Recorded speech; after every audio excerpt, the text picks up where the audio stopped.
لیکن بظاہر دیکھا جائے تو یہ عربی میں جس لفظ میں ہم اس کو استعمال کرتے ہیں اس طرح استعمال نہیں ہوتا. تو قربان، جیسا کہ آپ نے انٹرو میں بھی اس کو بیان کیا ہے کہ قربان کا لفظ ہے اور اسی سے پھر ہم نے نسبت لگا کے اس کو قربانی بنا لیا.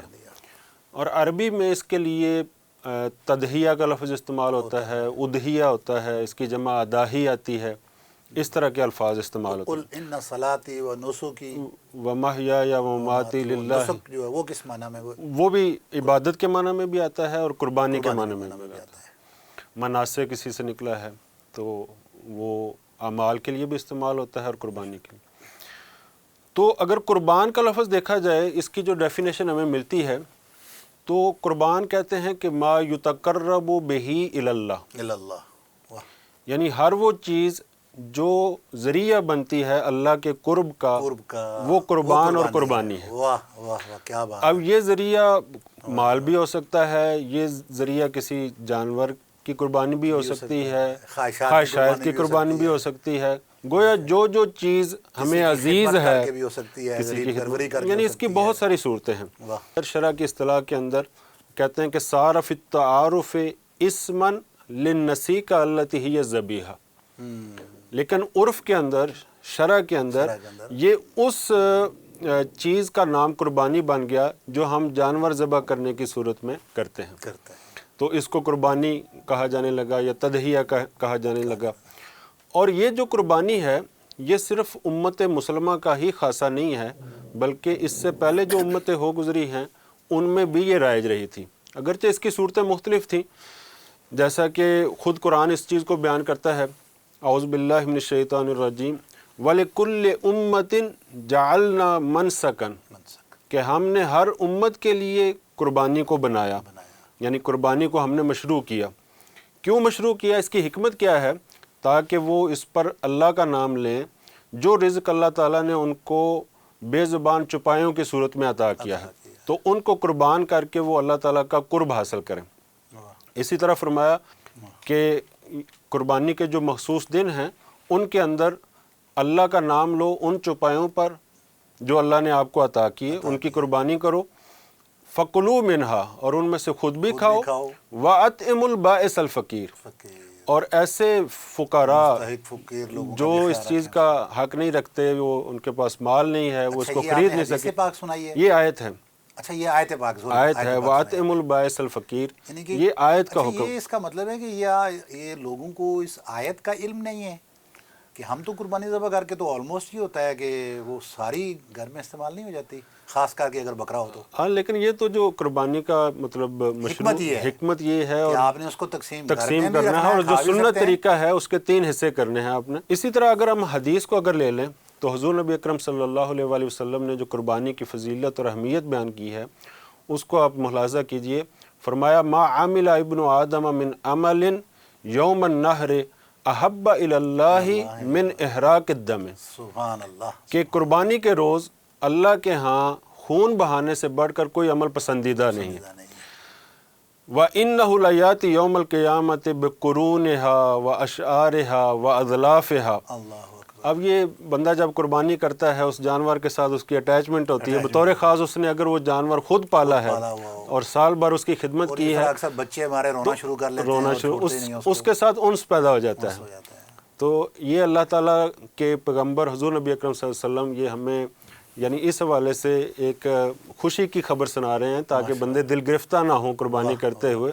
اور ہاں جی، قربانی، بلکہ آپ علیہ الصلوۃ والسلام نے فرمایا کہ روز قیامت وہ اپنے سینگوں کے ساتھ، کیا بات، اپنے بالوں کے ساتھ اور اپنے کھروں کے ساتھ آئیں گے. مطلب اپنی پوری جو ان کی شیپ ہے، فزیکل شیپ ہے، وہ اسی میں حاضر ہوں گے. وَإِنَّ الدَّمَ لَيَقَعُ مِنَ اللَّهِ بِمَكَانٍ قَبْلَ أَن يَقَعَ بِالْأَرْضِ، اور جو اس جانور کا خون ہے وہ زمین پر بعد میں بہتا ہے، یعنی اس کی شارک سے نکل کر زمین پر بعد میں گرتا ہے، اس سے پہلے وہ اللہ کے ہاں پہنچ جاتا ہے. سبحان اللہ، سبحان اللہ، سبحان اللہ. تو اس لیے آپ نے فرمایا فَطِيبُوا بِهَا نَفْسًا، کہ اس کو خوش دلی سے قربانی کیا کرو، اس میں دل گرفتہ نہ ہوا کرو. جب بھی قربانی کرو اور یہ سمجھو کہ یہ قربانی آپ کی محفوظ ہو گئی ہے، یہ ضائع نہیں ہوئی. اسی طرح حضور نبی اکرم صلی اللہ علیہ وسلم کا عمل مبارک تھا کہ جب آپ قربانی کا جانور ذبح کرتے تو آپ یہ پڑھا کرتے تھے بسم اللہ اللہم تقبل من محمد صلی اللہ و آل محمد و من امت محمد. تو حضور نبی اکرم صلی اللہ علیہ وسلم یہ قربانی صرف اپنی ذات کی طرف سے نہیں فرماتے تھے بلکہ اپنی آل کی طرف سے اور اپنی جمیع امت کی طرف سے بھی قربانی فرماتے ہیں. یہی وجہ ہے کہ آج امت کے بھی بعض لوگ سارے تو نہیں حضور کرتے، نبی لیکن اکرم صلی اللہ علیہ وسلم کی ایک طرف سے قربانی حضور علیہ الصلوۃ والسلام کے نام سے بالکل ایسے ہی ہے. اور دوسری حدیث بھی اسی طرح کی ہے اللہم ھذا انی، اے اللہ یہ میری طرف سے ہے، وَأَمَّن لَمْ يُضَحِّ مِنْ أُمَّتِي، اللہ اکبر. اور یہ اس کی طرف سے بھی ہے جو میری امت سے یہ قربانی کا فریضہ نہیں کر سکے سبحان گا. اللہ سبحان تو گویا جو اگنیائے امت ہیں ان کو تو اچھا، مبارک لیکن یہ ہو. بھی تھوڑا سا نا ناظرین کے لیے یہ ذرا ضروری ہے کہ جو نہیں کر سکتے سے مراد یہ جو استطاعت نہیں اس رکھتے، طرح نہیں، بالکل جائز اور حلال کمانے کے بعد بالکل اپنا خرچے کرنے کے بعد ان کے پاس اتنا پیسہ نہیں بچتا کہ وہ قربانی کر سکیں اور دلی طور پر وہ پریشان ہوتے ہیں. اللہ رب العزت ان کی اس پریشانی کو اپنی بارگاہ میں قبول کرتا ہے. حضور علیہ الصلوۃ والسلام نے ان کی جگہ پر یہ قربانی فرما دی. فرما دی ہے. تو اگنیائے اور جو امت پیسہ ہونے کے باوجود اور سب کچھ ہونے کے باوجود قربانی نہیں کرتے ان کی جگہ پر یہ نہیں ہے. ہاں ان کے لیے تو بلکہ وعید آئی ہے وعید کہ آئی حضور نبی اکرم صلی اللہ علیہ وسلم نے فرمایا کہ جو بندہ گنجائش رکھتا ہو اپنے مال کے اندر کہ وہ قربانی کر سکتا ہے اور وہ اس کے باوجود قربانی نہیں کرتا لا یقربن مصلانا، اللہ کہ وہ ہمارے پھر اس مصلی کی طرف، اس مسجد کی طرف، مسجد کی طرف عید ہی نہ آئے. کی طرف بھی نہ آئے. تو اتنی سخت وعید اس کو سنائی ہے. ان لوگوں کو چاہیے کہ جو قربانی کی استطاعت رکھتے ہیں اور اس کے باوجود وہ قربانی نہیں کرتے تو وہ اس وعید کو اپنے مد نظر ضرور رکھا کریں. جب حضور نبی اکرم صلی اللہ علیہ وسلم نے قربانی کی اہمیت ان کے بیان فرمائی اور عملی طور پر قربانی کی تو صحابہ کرام میں سے کسی نے یہ سوال کر لیا کہ یا رسول اللہ کہ یہ جو اداہی ہیں ما ھذہ الاداہی، یہ قربانیاں کیا ہیں، اس کی حکمت جاننا چاہیے. تو حضور نبی اکرم صلی اللہ علیہ وسلم نے فرمایا قال ھذہ سنت ابیکم ابراہیم، یہ تمہارے والد تمہارے جد امجد ابراہیم علیہ السلام کی سنت ہے. قالوا فما لنا فیہا، ہمارے لیے اس میں کیا ہے؟ ہمارے لیے اس میں کیا ہے یا رسول اللہ، ہے اللہ کے رسول. تو آپ علیہ الصلوۃ والسلام نے فرمایا بکل شعرۃ من الصوف حسنہ، اللہ کہ ان کی اون کا جو ایک ایک بال ہے اس ایک ایک بال کے بدلے میں نیکیاں آپ کو ملیں. سبحان اللہ سبحان اللہ ماشاء اللہ. ڈاکٹر محترم فیض اللہ بغدادی صاحب بڑی تفصیل کے ساتھ بڑی محبت کے ساتھ قربانی کے احوال بیان فرما رہے تھے. اچھا، ان کی گفتگو کے دوران میرے ذہن میں ایک بات آ رہی تھی کہ فرما رہے تھے کہ جانور ذبح کرتے وقت انسان بڑا خوش دلی کے ساتھ اس کو ذبح کرے، بڑے اچھے اور فراخ دلی کے ساتھ، خلوص نیت کے ساتھ. پھر جتنے ایک اس کے فضائل بیان کر دیے کہ اس کے بدلے میں رب تعالیٰ کس انداز میں ایک ایک بال کے بدلے میں بھی نیکیاں عطا فرمائے گا.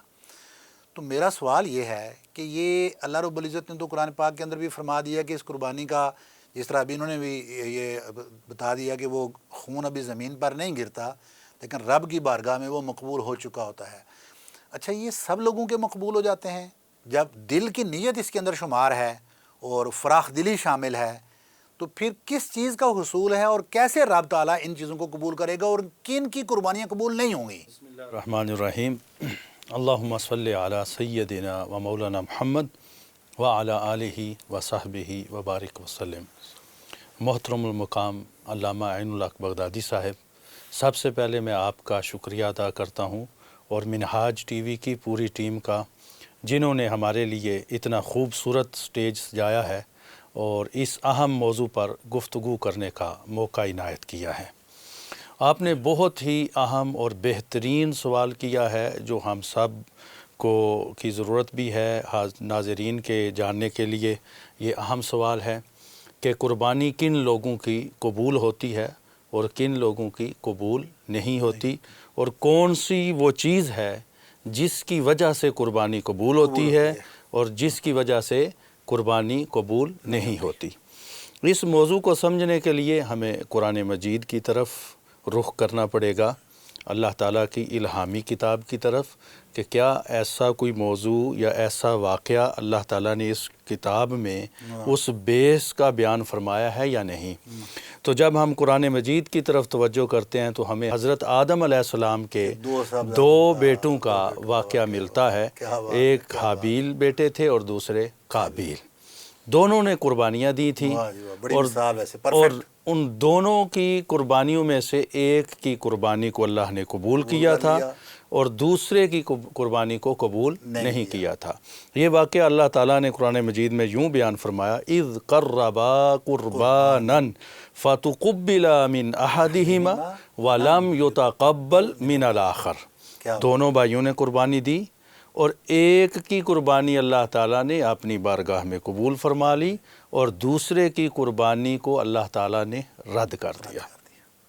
اس کی بیس تفسیر تو یہیں پہ بن گئی. کیا یہ وجہ بیس تھی بن کہ گیا. قبول اب فرمایا، یہاں کیا جو وجہ تھی کہ قبولیت قبول نہ ہوئی؟ اور عدم قبولیت کی وجہ مفسرین نے لکھی ہے. اگر ہم مفسرین کو ہم پڑھیں تو اور آقا کریم علیہ الصلوۃ والسلام کے اقوال، آثار صحابہ اور ائمہ کے اقوال کی روشنی میں اس حصے کو انہوں نے واضح کیا ہے کہ قربانی دونوں بھائیوں میں سے جس کی قبول ہوئی تھی یعنی حضرت حابیل کی قبول ہوئی تھی. اس کی وجہ یہ تھی انہوں نے جانور کو عمدہ طور پر پالا تھا. پالا. ایک یعنی جانور کو ظاہری طور پہ اچھے انداز میں پالا، اور دوسرا انہوں نے اپنی نیت جو کی وہ اللہ کا قرب رکھا تھا، اور رضا تھی. اللہ کی خوشنودی اور رضا تھی. یہی قربانی ذریعہ جو ہم کہتے ہیں کہ اللہ کے قرب کا ذریعہ ہے، اللہ کے قرب کے حصول کا ایک راستہ ہے. تو یہ وہاں سے ہمیں اس کی بنیاد ملتی ہے کہ حضرت حابیل علیہ السلام نے اپنی قربانی کا مقصد اللہ کی رضا رکھی تھی اور اسی پر توکل تھا، اسی کی خوشنودی ان کا مقصد تھا. تو مفسرین نے صراحت کے ساتھ یہ لکھ دیا اس وجہ سے ان کی قربانی قبول ہوئی تھی. کیوں؟ اللہ تعالیٰ تو اسی کی قربانی قبول کرتا ہے جس کی نیت صاف ہوتی ہے، جس کے نیت میں کوئی میل کچیل نہیں ہوتی. اخلاص کے ساتھ جو قربانی کرتا ہے، مال حلال میں سے اخلاص کے ساتھ جو قربانی دیتا ہے. آپ دیکھیں سورہ حج میں اللہ رب العزت نے آیت نمبر 37 میں اس کے مقصد کو اور اس کے جو وجہ قبولیت ہے اس کو بیان فرما دیا کہ لن ینال اللہ لحومھا ولا دماؤھا ولکن ینالہ التقوی منکم. اللہ تعالیٰ قربانی کے گوشت کی کوئی حاجت نہیں رکھتا، نہ اس کے خون کے بہانے کی کوئی حاجت نہیں رکھتا، مگر اللہ تعالیٰ آپ کی نیت کو دیکھتا ہے، آپ کے تقوی کو دیکھتا ہے، آپ کے اخلاص کو دیکھتا ہے کہ آپ اس جانور پر جو چھری چلا رہے ہیں، اس چھری چلاتے وقت ادھر جانور کی گردن پر چھری چل رہی ہے، ادھر کیا آپ کے نفس پہ بھی چھری چلتی ہے یا نہیں؟ آپ جانور کو ذبح کرتے ہیں اور ادھر اپنی خواہشات کو بھی ذبح کرتے ہیں یا نہیں؟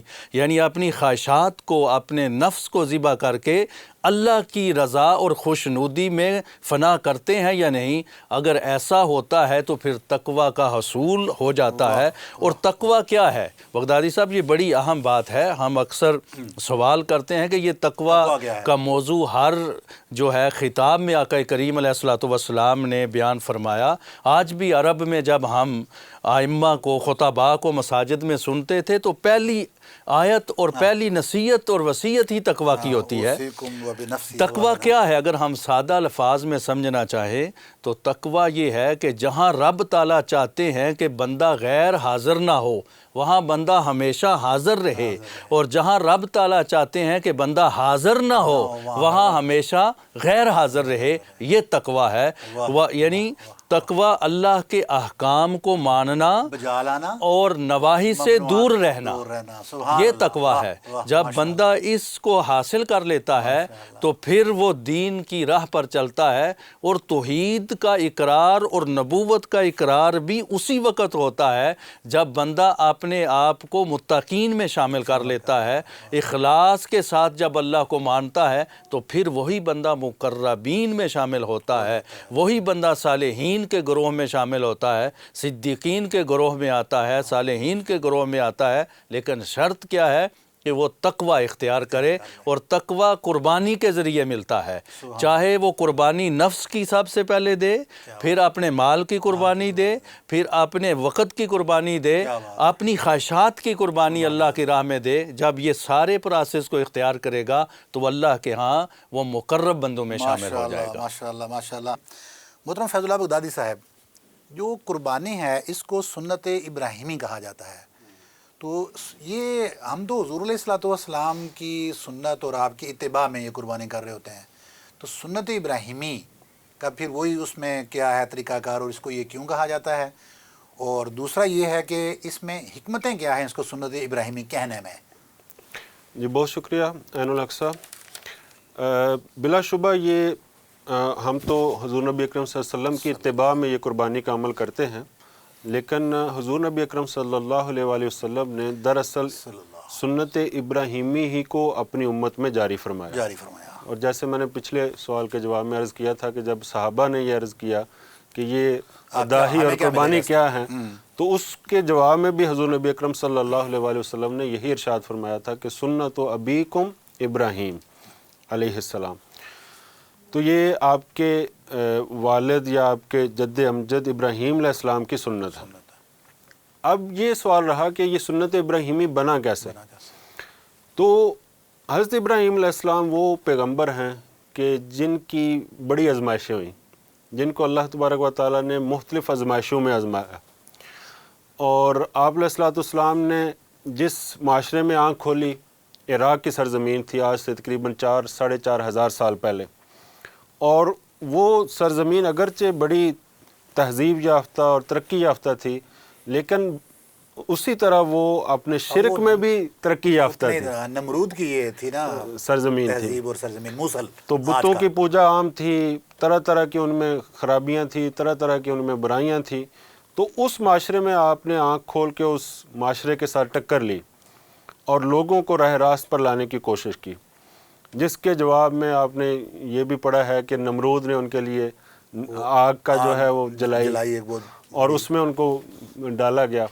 اسی طرح مختلف آزمائشیں آپ پر آئیں، لیکن سب سے بڑی آزمائش جو ہے وہ ہجرت کی آزمائش تھی۔ ہجرت کی آزمائش ہے، اپنے بچے کو، نومولود بچے کو اور اپنی بیوی کو بے آب و گیا وادی میں چھوڑ دینا، جہاں کوئی آبادی نہیں، کوئی پانی نہیں، کوئی کچھ نہیں ہے۔ ساری آزمائشیں آپ کی ہو گئیں، تو آپ نے آخری عمر میں جب آپ کی عمر 86 برس تھی، تو اس وقت آپ نے اللہ تعالیٰ سے اولاد کی دعا کی اور عرض کیا رب حب لی من الصالحین، کہ اللہ مجھے صالحین میں سے اولاد عطا فرما۔ اور اللہ تعالیٰ نے ان کی یہ دعا قبول کی اور فرمایا فبشرناہ بغلام حلیم، کہ ہم نے ان کو ایک حلیم اور بردبار بچے کی بشارت دی۔ اللہ رب العزت نے سرٹیفکیٹ جاری کر دیا تھا حلم کا، کہ باپ نے اگر دعا مانگی ہے پھیرنے کا کہنا ہے، ہاں، تو اس کے بدلے میں غلام حلیم ہوگا۔ کیا بات۔ تو اب 86 سال کی عمر میں اولاد تو جس عمر میں بھی ملے اس سے بہت پیار ہوتا ہے، لیکن اتنی بڑی عمر میں جا کے اولاد ملے تو اس کے ساتھ اٹیچمنٹ پھر کتنی ہوتی ہے۔ سبحان اللہ۔ تو اللہ تعالیٰ نے ان کو آخری آزمائش میں ڈالا، اور وہ آزمائش کیا تھی کہ اپنے بچے کی قربانی دیں، اور آپ کو یہ خواب میں اشارہ ملا کہ وہ اپنے بیٹے کو قربان کریں، ذبح کریں۔ اب اس سے پہلے آتا ہے کہ وَإِذِ ابْتَلَىٰ إِبْرَاهِيمَ رَبُّهُ بِكَلِمَاتٍ فَأَتَمَّهُنَّ، پہلے جو آزمائشیں آئیں وہ آپ نے وہ ساری پوری کر دیں۔ کلمات سے مراد وہ آزمائشیں ہیں کہ اللہ تعالیٰ نے ابراہیم علیہ السلام کو مختلف آزمائشوں میں ڈالا، فَأَتَمَّهُنَّ، وہ ان ساری آزمائشوں میں پورے اترے، اور ان آزمائشوں میں پورے اترنے کے بعد اللہ تعالیٰ نے فرمایا قَالَ إِنِّي جَاعِلُكَ لِلنَّاسِ إِمَامًا۔ تو جب بندہ آزمائشوں میں پورا اترتا ہے تو پھر اس کو امامت سے سرفراز کر دیا جاتا ہے۔ اب بیٹے کی آزمائش کا وقت آ گیا، فَلَمَّا بَلَغَ مَعَهُ السَّعْيَ، تو جب آپ کا بیٹا آپ کے ساتھ چلنے پھرنے کے قابل ہو گیا، قَالَ يَا بُنَيَّ إِنِّي أَرَىٰ فِي الْمَنَامِ أَنِّي أَذْبَحُكَ، کیا میرے بیٹے میں خواب میں دیکھ رہا ہوں کہ میں آپ کو ذبح کر رہا ہوں، فَانظُرْ مَاذَا تَرَىٰ، تو آپ بتائیے آپ کا کیا رائے ہے، آپ کا کیا خیال؟ کیا حکمتیں ہیں کہ کیا تابعداری ہے جی کہ باپ بیٹے کو یہ کہہ رہا ہے کہ میں نے خواب میں دیکھا ہے جی کہ مجھے یہ حکم ہوا ہے، اور بیٹا کہتا ہے کہ آپ نے خواب میں دیکھا ہے، آپ کا خواب بھی سچا ہے، خواب بھی سچا ہے، میں حاضر ہوں۔ کیونکہ انبیاء کے خواب جو ہوتے ہیں وہ وہی ہوتے ہیں۔ اب یہاں ایک تعلیم کا طریقہ دیکھیں کہ ابراہیم علیہ السلام بھی جانتے ہیں کہ ان کو جو خواب ہے وہ وہی ہے اور مبنی بر حق ہے، اور وہ انہوں نے یہ عمل کرنا ہی کرنا ہے، وہی سے وہ انکار تو کر نہیں سکتے، لیکن پھر بھی کیسے بیٹے کو پولائٹلی وہ رضامند کر رہے ہیں، اور کیسے تعلیم کا یہ کیا انداز ہے کہ ان کو یہ نہیں زبردستی ان پر ٹھونس نہیں رہے کہ میں نے خواب دیکھا آپ تیار ہو جائیں اور میں نے آپ کو ذبح کرنا ہے، یعنی اتنا ایک سخت عمل جو ہے وہ فوراً ان کے ذہن میں نہیں ڈالا، بلکہ پولائٹلی ان کو کہا ہے کہ میں نے بیٹے یہ خواب دیکھا۔ اولاد کی تربیت کے حوالے سے آپ نے بہت نقطہ یہ دیا ہے کہ آپ نے ہم اگر سخت سے سخت کام اپنی اولادوں سے پولائٹلی لے سکتے ہیں، حکمت اور نرمی کے ساتھ لے سکتے ہیں، لے سکتے ہیں، گریجولی ان کو اس طرف لے کر آئیں، ان کو رضامند ایک دم ان پہ نہ ڈال دیں، نہ ڈالیں۔ سبحان اللہ۔ آگے پھر بیٹے کا بھی دیکھیں، قال یا ابتی یا ابت افعل ما تؤمر، کیا میرے والد آپ جو حکم ملا ہے آپ کیجئے، واہ، ٹھیک ہے۔ تو الولد سر لابیہ، لے ابھی تو بیٹا جو ہوتا ہے وہ باپ کا سر ہوتا ہے، راز ہوتا ہے، تو پیغمبر کا بیٹا اور خود بھی پیغمبر بننا ہے، تو ان کی پھر آگے سے جواب بھی آپ دیکھیں کیسا انہوں نے جواب دیا، اور ساتھ ہی فرمایا ستجدنی انشاءاللہ من الصابرین۔ سبحان اللہ، سبحان اب یہاں بھی اپنے صبر کی نسبت اپنی طرف نہیں کی نہیں کی، کہ ساکون من الصابرین، یعنی میں یہاں بھی نہیں لائے وہ سامنے، ستجدنی انشاءاللہ، آپ مجھے پائیں گے اگر اللہ نے چاہا تو صبر کرنے والوں کے کیا ساتھ۔ بات ہے، کیا بات ہے۔ تو جب وہ اپنے بیٹے کو لے گئے اور پھر اس کو لٹا لیا، وَطَلَّهُ لِلْجَبِينِ، اور پھر چھری چلانا چاہی، ذبح کرنے کے لیے چھری گردن پر پھیری، تو چھری کو ان کا حکم تھا اذبح، لیکن اوپر سے حکم آیا ہوا تھا لا تذبح، لا تذبح۔ تو اب چھری جو ہے وہ کند ہو گئی، اور وہ چھری آپ کے گلے پر نہیں چلی، اور اس کے بدلے میں پھر جنت سے جو مینڈا لایا گیا اور اس پر وہ چھری چلی۔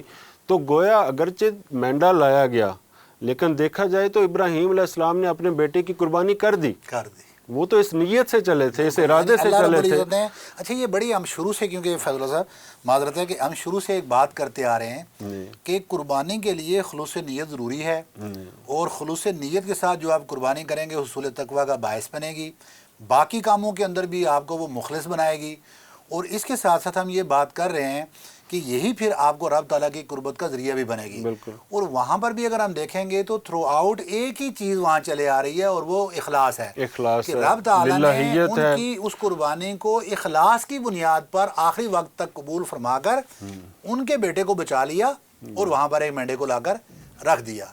اب مطلب یہ ہے کہ اگر ہم دنیا میں اپنے کاموں کے اندر اتنا اخلاص لے آئیں تو رب تعالیٰ آج بھی تو ہمارے ان کاموں کو اسی طریقے سے آسان کر سکتا ہے، بالکل لیکن ایسے ہی، شرط یہ ہے کہ اخلاص کے اندر وہ رتبہ ہو، رتبہ کہ ہو، جو اس وقت رتبہ موجود تھا۔ بالکل ایسے ہی۔ اگرچہ انسانی عوامی رتبے انبیاء کے مقابلے میں تو نہیں ہو سکتے، نہ ان کا کمپیریزن کیا جا سکتا ہے، لیکن امت کو سکھانے کے لیے ہے ایسے ہی۔ کہ آپ اپنے اعمال میں اخلاص پیدا کریں۔ اچھا، بڑی خوبصورت اخلاص کے حوالے سے یہ فلسفہ، اور خاص کر کے اولادوں کی تربیت کے حوالے سے ماشاءاللہ بہت عظیم چیز آپ نے بیان کی۔ کیونکہ ہمارے پاس وقت کم ہوتا ہے تو میں توجہ دوں گا آپ محترم ڈاکٹر شفاقت علی بغدادی صاحب سے۔ ہمارا آخری سوال ہوگا ڈاکٹر صاحب، یہ جو قربانی کے جانور ہم اس سنت ابراہیمی کو زندہ کرنے کے لیے اور حضور علیہ الصلوۃ والسلام کی سنت کے اتباع کے طور پر جانور ذبح کرتے ہیں، ان جانوروں کو ذبح کرتے ہوئے کچھ فقہی احکام ہیں کہ وہ جانور اتنے سال کا ہو، اس کی یہ عمر ہونی چاہیے، وہ اتنا خوبصورت ہو، اور اس کا کوئی کان کٹا نہ ہو، دانت ٹوٹے ہوئے نہ ہوں، کوئی ٹانگ نہ ٹوٹی ہو، وہ مختلف عیوب بیان کیے جاتے ہیں کہ ان عیبوں سے پاک ہو۔ اچھا، کیا حکمت ہے کہ جانور عیب سے کیوں پاک ہو؟ جانور ہے، ٹھیک ہے، ہم نے ذبح ہی کرنا ہے، خون تو اس کے اندر ہے، وہ بہے گا، تو پاک ہو تو کیا حکمت ہے اس کے اندر؟ بغدادی صاحب، بہت اہم بات کی طرف آپ نے اشارہ فرمایا ہے کہ قربانی کا جانور چاہے بکرا ہو، گائے ہو یا اونٹ ہو، جو بھی ہم قربانی کے لیے متعین کر رہے ہیں اسے جملہ عیوب سے پاک ہونا چاہیے۔ سب سے پہلے تو اس بارے میں دیکھیں تو ہم آقا کریم علیہ الصلوۃ والسلام کی سنت اور عمل کو دیکھیں گے۔ پیارے رسول صلی اللہ علیہ وسلم نے اپنی زندگی میں جب بھی قربانی دی تو ایسا خوبصورت جانور ہوتا تھا، موٹا تازہ اور پیارا خوبصورت، جس کو قربانی کے لیے آپ سلیکٹ فرماتے تھے۔ یہ آپ کا ظاہری عمل تھا، اور حضرت عائشہ صدیقہ رضی اللہ تعالی عنہا اور باقی صحابہ نے اس طرح روایت فرمائی ہیں اور آقا کریم علیہ الصلوۃ والسلام کے اس عمل کو بیان کیا ہے۔ اور یہ تو ایک سنت سے بات ہمیں مل گئی۔ اب اگر ہم دیکھیں کہ چونکہ ہمارا جو آج کنسنٹریشن ہے، جو موضوع ہے، وہ قربانی کا مقصد فلسفہ، حکمتیں اور اس میں سے عبر کیا ہیں، وہ ہم نے ایک نتیجہ نکالا کہ قربانی کا مقصد قرب الہی کا حصول ہے۔ قرب الہی اس وقت تک حاصل نہیں ہوتا، اس وقت تک نہیں ملتا جب تک بندہ اپنی عمدہ اور محبوب چیز کو اس کی راہ میں قربان نہیں کرتا۔ کیا بات ہے، کیا بات ہے۔ چوتھے سپارے کا آغاز اللہ رب العزت نے ارشاد فرمایا لن تنالوا البر حتی تنفقوا مما تحبون، ماشاء اللہ، تم اس وقت تک نیکی کی قبولیت کا مقام ہی نہیں پا سکتے، بالکل نیکی کرنے کا جو درجہ ہے یا نیکی کرنے کی جو توفیق ہے وہ تمہیں لے کر جا ہی نہیں سکتی، جو قرب الہی کا مقام ہے، جب تک تم اپنی عمدہ چیزوں کو اللہ کی راہ میں خرچ نہیں کرتے۔ کیا بات ہے۔ اب اسی تناظر میں دیکھیں، جانور قربانی کا آپ نے عمدہ متعین کر لیا، خرید لیا، اب اس جانور کو خریدنے سے پہلے جس مال سے خریدا وہ بھی عمدہ ہونا چاہیے، واہ، وہ بھی رزق حلال کا ہونا چاہیے، وہ بھی انسان کی حلال کمائی کا ہونا چاہیے۔ اگر حلال کمائی کا ہوگا، اس کے رزق حلال سے ہوگا، اب جانور بھی خوبصورت اور اس کے لیے جمع کیے گئے پیسے بھی حلال۔ اب اگر وہ نیت کے ساتھ، اخلاص کے ساتھ اللہ کی بارگاہ میں اس جانور کو عیب سے جو پاک ہے اللہ کی بارگاہ میں پیش کرے گا، تو اب وہ جو قرب کا وہ متلاشی ہے، جس قرب کو وہ چاہتا ہے، اللہ تعالیٰ وہ اپنا قرب اسے عطا فرمائے گا۔ یہ اس کے اندر بنیادی جو ہے فلسفہ اور مفہوم ہے۔ ماشاءاللہ، ماشاءاللہ۔ ناظرین اکرام، قربانی کے حوالے سے بہت گفتگو کی جا سکتی ہے۔ ہم ہمیشہ اپنے پروگرامز کے اندر ایک چیز ضرور بتاتے ہیں کہ یہ جو اسلاف کی ان چیزوں کو بیان کیا جاتا ہے، جو قصص بیان کیے جاتے ہیں، اللہ رب العزت نے قرآن پاک کے اندر بھی اپنی اس سنت کو اس انداز میں بیان کیا کہ قرآن کی پوری آیات میں سے اگر آپ صرف آیات الاحکام نکال لیں تو وہ کوئی 350 سے 550 آیات بنتی ہیں۔ باقی پورے کا پورا قرآن وہ قصص کے اوپر مشتمل ہے، لیکن وہ قصے جو اس کے اندر بیان کیے گئے ان کے اندر ہمارے لیے اسباق بیان کیے گئے ہیں۔ تو ایسے ہی یہ جو قربانی اور اس طرح کے احوال جس انداز میں یہاں بیان ہو رہے ہیں، ان کا بیان کرنے کا مقصد یہ ہے، یہ جسٹ آپ کو ایک لقمہ دیا جاتا ہے، آپ کو ایک آغاز کروایا جاتا ہے کہ یہ مواقع ہیں، آپ ان مواقع کی مناسبت سے ان چیزوں کو پڑھیں۔ قربانی کے ریلیٹڈ یہ جتنے بھی احوال ہیں حضرت ابراہیم علیہ السلام سے لے کر، بلکہ اس سے بھی پہلے، کیونکہ قربانی تمام انبیاء کے ساتھ چلی آ رہی ہے، اور جس طرح یہاں بتایا بھی گیا حابیل اور قابیل سے یہ چلی آ رہی ہے، تو وہاں سے آپ اس کو لے لیں، اس کے تمام واقعات کو اسٹڈی کریں اور دیکھیں کہ اس میں وہ کون سی بنیادی چیزیں ہیں جن کو ہمیں اپنی زندگی کے اندر لاگو کرنے کی ضرورت ہے۔ جب تک ان مسائل، ان معاملات کو، اس کی حکمتوں اور اس کے فلسفے کو ہم اپنے زندگی کے اندر نہیں اپنائیں گے، ہم اپنے کردار کا حصہ نہیں بنائیں گے، اس وقت تک ہم قربانی کے فلسفے کو نہیں پا سکیں گے۔ صرف جانور کا ذبح کر دینا، یہ پتہ نہ ہونا کہ جس پیسے کے ساتھ ہم وہ جانور خرید رہے ہیں وہ ہمارا مال حلال ہے یا ہم نے لوگوں سے رشوت کا پیسہ اکٹھا کر کے، حرام کا پیسہ اکٹھا کر کے، یا اپنی نوکری کے اندر کوتاہی کر کے تنخواہ وصول کر کے اس کے ساتھ خریدے ہوئے جانور کو ذبح کر کے ہم رب کے قریب ہونا چاہتے ہیں۔ یقین جانیں کہ آپ اس عمل سے رب کے قریب نہیں ہوں گے بلکہ رب سے اور زیادہ دور ہوں گے۔ اس لیے یہاں یہ چیزیں آج اس کے پروگرام کے اندر ڈسکس کی گئیں۔ میں امید کرتا ہوں کہ ہم ان تمام چیزوں کو اپنی زندگی کے اندر لاگو کرنے کی کوشش کریں گے، اپنے اعمال کے اندر اخلاص پیدا کرنے کی کوشش کریں گے، تقوی پیدا کرنے کی کوشش کریں گے، حلال پیسے کے ساتھ خریدے ہوئے جانور کو اللہ کی راہ میں قربان کرنے کی کوشش کریں گے، اور اس سے جو فلسفہ ہمیں ملتا ہے وہ یہی کہ ہے کہ ہم اپنی پسندیدہ چیز، اور جانور سے زیادہ پسندیدہ ہماری اپنی نفسانی خواہشات ہیں، ہم ان خواہشات کو قربان کریں گے، جن خواہشات کو پورا کرنے کے لیے ہمیں بہت سارے لوگوں کا قتل کرنا پڑتا ہے۔ تو جب ہم ان خواہشات کو قربان کر لیں گے، اور قربانی کا مطلب ایثار ہے کہ ہم بہت ساری اپنی چیزوں کو دوسروں کے لیے چھوڑ دیں۔ بہت سارے ایسی خواہشات ہیں میری، میں ان کو پورا کرنا چاہتا ہوں، لیکن اس میں دوسروں کا نقصان ہے۔ جس سوسائٹی میں، جس معاشرے میں میں بس رہا ہوں، اس معاشرے کا اس کے اندر نقصان ہے۔ تو جب میں اس لیے ان خواہشات کو چھوڑ دوں گا کہ کیونکہ اس میں دوسروں کا نقصان ہے، تو رب تعالیٰ میرے اس جذبے کے بدلے میں بھی، اس قربانی کے بدلے میں بھی رب تعالیٰ مجھے اجر و ثواب سے نوازے گا۔ لہٰذا ہمیں قربانی کے اس فلسفے کو اپناتے ہوئے اپنی پسندیدہ خواہشات، نفس امارہ کی خواہشات کو بھی قربان کرنے کی یہاں دعوت ملتی ہے۔ میری دعا ہے کہ رب تعالی ہمیں قربانی کے فلسفے کو سمجھنے اور اس پر عمل کرنے کی توفیق عطا فرمائے۔ بہت شکریہ۔ السلام علیکم ورحمۃ اللہ وبرکاتہ۔